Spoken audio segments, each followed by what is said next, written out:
Your Excellencies, distinguished participants, colleagues and friends, observers of the Kimberley process, the World Diamond Council, Civil Society Coalition, African Diamond Producers Association, and the Diamond Development Initiative, a very good morning to you all.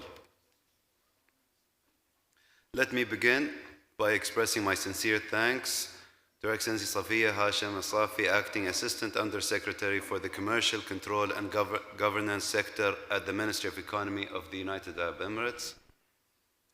When we gathered here 1 year ago, we announced 2024 as the year of delivery. Today, I'm proud to say that not only did we deliver, but we also laid the foundation of the KP's long-term resilience. Over the past year, we made meaningful progress institutionally and operationally. The World Trade Organization's waiver for the KP certification scheme was renewed for another 6 years. In March, the UN General Assembly passed Resolution A79L63. We welcomed Uzbekistan as our 60th participant, and we lifted the embargo on rough diamond exports from the Central African Republic under enhanced vigilance, thanks to the excellent work led by South Africa and the Working Group on Monitoring. We took a decisive step by operationalizing the Kimberley Process Secretariat in Gaborone. With Botswana's support, we hired staff and formed a dedicated subs-team to manage the governance, budget, and work plan.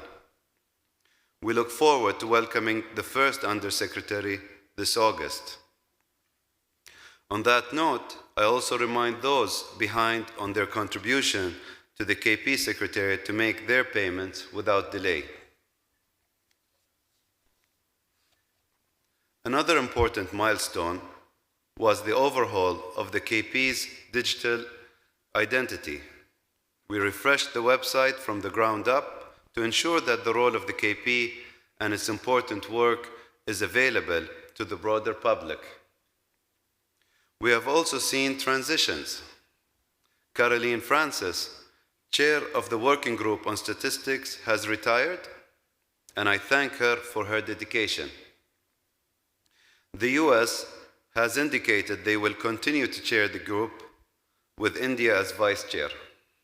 I hope to see the US deepen its KP engagement, potentially through its own chairmanship in the next 2 to 3 years. All countries face issues when it comes to chairing the KP. The UAE knows this all too well. It's worth recalling what transpired in the build-up to our first chairmanship. 2011 was the first year the UAE considered hosting the KP for 2012, when the US faced funding constraints. We were offered the opportunity to co-chair, perhaps the first time that concept was raised, but we opted to wait.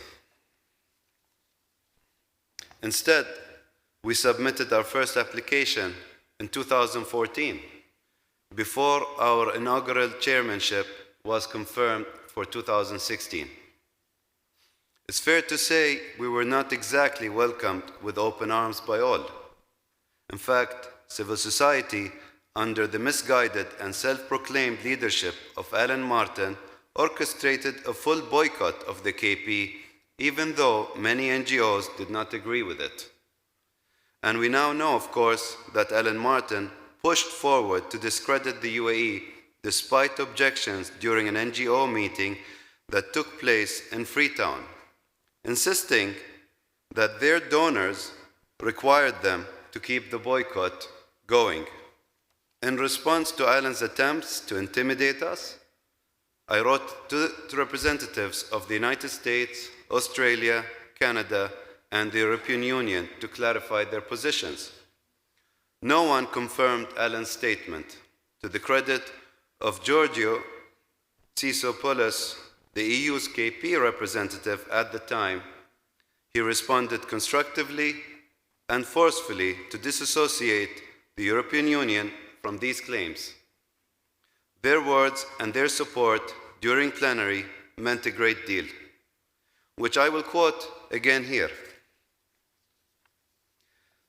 The European Union and its member states would like in the first place to congratulate the United Arab Emirates for its chairmanship of the Kimberley process and to welcome the results achieved towards strengthening the KP and to confront the challenges of the future. This really highlights the good relations with the EU, which continues to this day. The wider point is this: when the situation demands it, you must step forward, but you're not alone and can always count on the support of those around you. That is the spirit we need this year. And we urgently need a pipeline of members to chair or co-chair the KP, whether it be Sierra Leone, Ghana, Japan, Norway, the United States, Turkey, or Brazil. This Tuesday, during the Working Group of Diamond Experts meeting, and on Friday to everyone, we will present Verifico, a digital solution for secure KP certification. We will be integrating Verifico into the UAE's Salesforce-based KP system. But rest assured, Verifico is built to be system agnostic and can connect to SAP, Oracle, or any global platform, and regardless of data jurisdiction. It enhances certificate security and traceability and may well serve as the first block in a blockchain solution.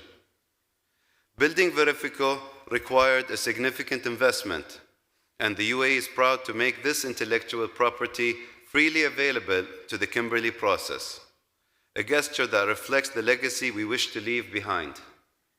Verifico will be handed over to the KP Secretariat upon completion.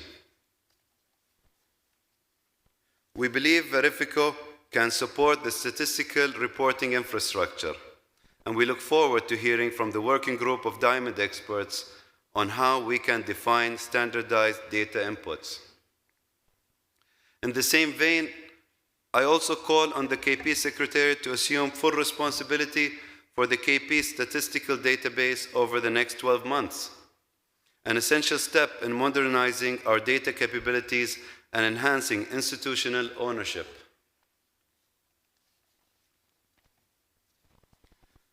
Looking beyond Verifico, the time has come for the Kimberley process to embrace artificial intelligence. As the UAE is proving, AI will transform public governance, compliance, and lawmaking. The opportunities for the KP range from anomaly detection to automated risk profiling and certificate validation, and I encourage all participants and working groups to find ways to implement AI as best practice in your offices and sessions. As many of you know, 2025 has been designated the year of best practice, although it seems to be overshadowed by a year of negotiations. While the KP is a consensus-driven process, there's nothing in our founding documents that prevents participants from going above and beyond the minimum requirements. We must see this as an opportunity to build momentum, share experiences, and move the KP forward without waiting for consensus on every detail. We must also recognize the broader issues at play in the natural diamond market. The growing presence of lab-grown or man-made diamonds is one such reality. Let me ask an honest question. Where is it safe to wear natural diamonds today? From Barcelona to Paris, recent years have seen a sharp spike in theft and street crimes across some of the world's most affluent and economically advanced cities. These are the words of the Metropolitan Police in the UK, Keep your valuables out of sight. Keep jewelry covered when walking down the street. This impacts investments in jewelry, guys. Or take the Ministry of Foreign Affairs of Singapore. Avoid carrying jewelry if going to Barcelona. And for those who do wear jewelry in public, some now choose to wear lab-grown instead of natural diamonds in case they get robbed. The very incentive to wear fine jewelry is fading. Even as an investment, jewelry struggles to compete with alternatives such as gold, crypto, and other cashless, easily securitized assets. Others are drawn by sentimentality. We now see lab-grown diamonds made from the ashes of beloved pets. Meanwhile, the message of tradition and marriage is struggling to resonate as the share of younger generations making long-term commitments shrink. In the US, more than 60% of the bridal market has now moved to lab-grown, while the 1 to 3 carat segment may not fully return to natural. Yet, let us be clear, natural diamonds cannot be replaced. The notion that lab-grown diamond will entirely displace natural is no more realistic than imagining a world where everyone eats lab-grown meat. At least it will attract different market segments. Similarly, the irreplaceable nature, symbolism, and emotional connection of natural diamonds continue to hold meaning across generations. To recap the message from David Kelly, CEO of the Natural Diamond Council, at last year's plenary, we urgently need to spend money on category-level marketing. The Kimberley process exists to ensure the continuity for natural diamonds, but the reference to lab-grown is valid. The point is this: the KP must not get distracted or misappropriated to pursue narrow geopolitical interests. This detracts from our shared mission and the bigger issues at play. To the Ad Hoc Committee on Review and Reform, I offer a clear message. This must be your year of delivery. Lau, I'm talking to you. The committee has a vital responsibility to complete the review and reform cycle this year. That includes reaching consensus on an updated definition of conflict diamonds that reflect today's realities, bolstering technical assistance to diamond-producing communities, and enhancing the KP's governance through consolidating the core document. While the KP Secretariat now staffed, we must ensure it is structured and empowered to implement the next chapter of this review cycle. I also commend the Working Group on Artisanal and Alluvial Production for its recent workshop in Sierra Leone with the Mano River countries. This is a great example of targeted technical support in action and shows that KP can achieve when it is at its best. Side sessions remain a highlight. I thank the organizers of last night's presentation by eValuer and invite everyone to tonight's video presentation by the Civil Society Coalition. These events bring different voices to the table, and we need to remain open-minded to constructive criticisms. We're also pleased to share that 31 KP participants, more than half of the KP family, have endorsed Zimbabwe's proposal to convene a special session of plenary this Friday afternoon. This marks the second time that plenary convened during Intersessional, following the precedent we set last year. Before I conclude, allow me to reflect on the KP's broader value, because the diamond industry is far more advanced in many respects than other industries, especially when it comes to responsible sourcing. The KP is the only working system that stems the flow of conflict diamonds. The KP is the only working system that stems the flow of conflict diamonds, and it's the only system that is trusted by Africa. I challenge anyone to name a system or industry which operates at the same level of efficiency and trust. For just one example, take Apple, a company commanding nearly 30% of the global smartphone market, with operating and marketing budgets in the hundreds of billions that exceed the entire diamond supply chain. This company operates as a bastion of socially conscious innovation, and yet it stands accused of sourcing conflict minerals from the Democratic Republic of Congo by His Excellency Felix himself. Despite its vast resources, Apple has failed to carry out even the most basic checks to ensure its supply chains are conflict-free. At best, this is a staggering failure of due diligence. At worst, it is the quiet complicity of blood tech, the result of a system with no meaningful accountability or pressure to act. Maybe we need a movie like Blood Diamond, Blood Phone, or Blood Circuit to wake up the tech industry. Now, Apple did issue a directive last year instructing suppliers to halt sourcing critical minerals from the Democratic Republic of Congo. I find this impractical and quite possibly insincere.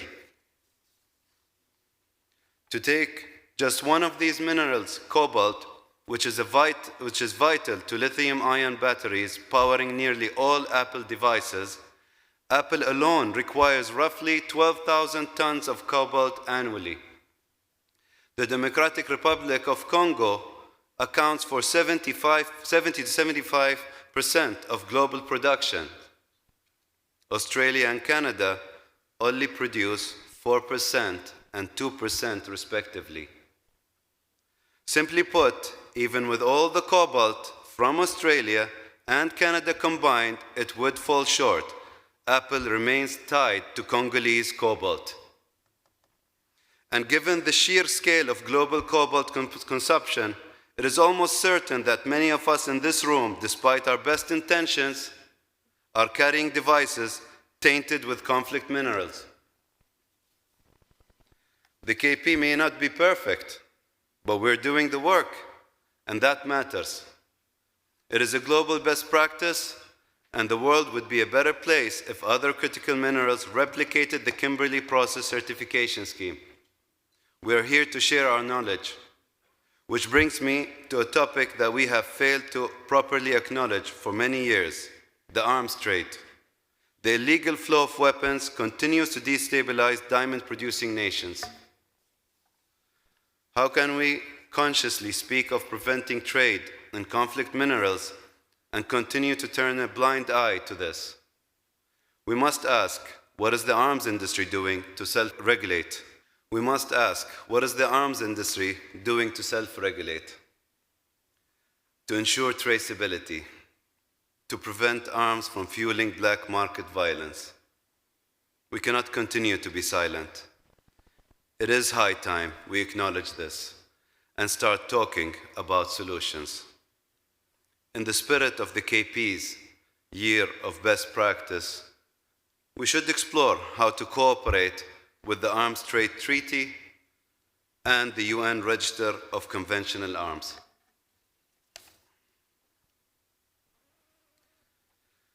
They should adopt a KP-style frameworks, consistent monitoring, enforcement, and accountability to bring transparency to this serious sector. Your Excellencies, ladies and gentlemen, we have achieved a great deal, but we have a lot more work to do. The KP must continue to evolve, and we must remain vigilant in protecting the legitimacy of the natural diamond trade. I look forward to a productive and inspiring week with you all. Thank you.